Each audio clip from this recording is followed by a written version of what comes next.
વિસાવદર સરકારી બાબુઓની મેલી મુરાદથી માલધારીઓએ ફરીવાર ઉપવાસ આંદોલનની ચીમકી ઉચ્ચારી છે। વિસાવદરના સરકારી બાબુઓની મેલી મુરાદને લઈને કાલસારી ગામના માલધારીઓને વધુ એકવાર ઉપવાસ આંદોલન કરવું પડશે તેવું માલધારી આગેવાન જણાવે છે। વાત કરવામાં આવે તો કાલસારી ગામના માલધારીઓ 3200 વીઘા ગૌચર ઉપર ભૂમાફિયાઓ દ્વારા કરેલ કબજો છોડાવવા માટે 2008 થી આંદોલન કરતા આવ્યા છે। ત્યારે વર્ષ 2023 માં જિલ્લા કલેક્ટર દ્વારા ગૌચર જમીન માપણીનો હુકમ કરેલ ત્યારથી લઈને આજ દિન સુધી સરકારી બાબુઓ માલધારી સમાજને ટાર્ગેટ કરીને ઇનકેન પ્રકારે હેરાન કરતા આવ્યા છે।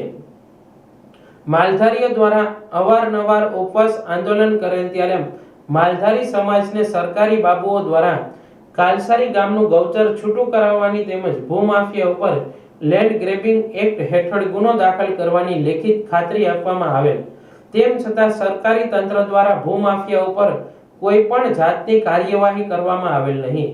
ત્યારે કાલસારી ગામના માલધારીઓ દ્વારા વિસાવદર ટીડીઓને તારીખ 9/2/2026 ના રોજ લેખિત અરજી આપીને 3/3/2026 સુધી ભૂમાફિયા દ્વારા દબાણ કરેલ ગૌચર જમીન છૂટી કરવામાં નહીં આવે અને લેન્ડ ગ્રેબિંગ એક્ટ મુજબ ગુનો દાખલ કરવામાં નહીં આવે તો માલધારી સમાજ દ્વારા ઉપવાસ આંદોલનની ચીમકી ઉચ્ચારવામાં આવી છે। મારું નામ છે વનરાજ ભરવાડ, વિસાવદર ગામનો રહેવાસી, જિલ્લા પ્રમુખ, માલધારી સર્વિસ યુવા પ્રમુખ। હવે કાલે તમે ટીડીઓને પછી એક અરજી આપેલી છે ઉપવાસ આંદોલનની, શા કારણે આપેલી છે? હવે એમાં એવું છે કે 2008થી અમારું ગૌચર બાબતની લડત ચાલુ છે અને હાલ આજ દિન સુધી કોઈ પણ જવાબ નથી આવેલો અને અધિકારી એવું કહે છે કે ભાઈ લેટ ગેબિંગ દાખલ કરશું। અમે 7 જણાના નામ અમે કર્યા હતા, નામ મોકલ્યા હતા અને એને કીધું હતું કે ભાઈ કાંઈ વાંધો નહીં, અમે આ ઉપર લેટ ગેબિંગ કરશું। આજ દિન સુધી કોઈ ઉપર કાર્યવાહી થઈ નથી। ભૂમાફિયાઓ દ્વારા આમાં મને એવું લાગી રહ્યું છે કે અધિકારીએ વહીવટ કરીને પૈસા થકી વહીવટ કરી નાખ્યો છે, કેમ કે આજ દિન સુધી કે લેટ ગેબિંગવાળા કોઈ હશે નહીં। અત્યારે તમે જે ગૌચરનું કહો છો, અત્યારે ત્યાં ગૌચરની શું પરિસ્થિતિ છે? હવે અત્યારે હાલ એવું છે, અમે મીડિયા દ્વારા ગયેલા છીએ, પછી ત્યાં અત્યારે વાસ્તવિકતા બધું પેક જ છે। મીડિયા દ્વારા ગયા હતા બધું પેક જ છે, કે ખુલ્લું છે નહીં।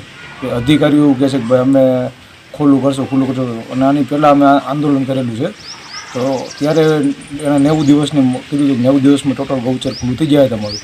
હાલ આજ દિન સુધી કોઈ કાર્યવાહી થઈ નથી, કાંઈ ખુલ્લું થયું નથી, એટલે પાછું અમારી માંગ સંતોષ હશે નહીં। હવે અમે ખાલી એ રીતે પાછા અમે આંદોલન પર બેસવાના છીએ।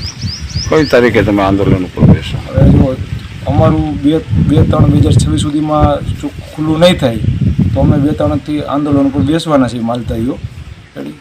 પછી લેટ ગેબિંગનો દાખલ થાય ત્યાં સુધી ઊભું થવાનું થતું નથી, કેમ કે સરકારી તંત્ર એની ભેગું હોય એવું લાગી રહ્યું છે અમને ક્યાંક ને ક્યાંક। અને માલધારીઓને બેસે તો પછી ક્યાંક કરી દેશું ને આમ કરશું, પોલીસ આડી નાખીને અમારી ઉપર એવું આક્ષેપ કરાવે છે, ઘરે મૂકી જાય છે।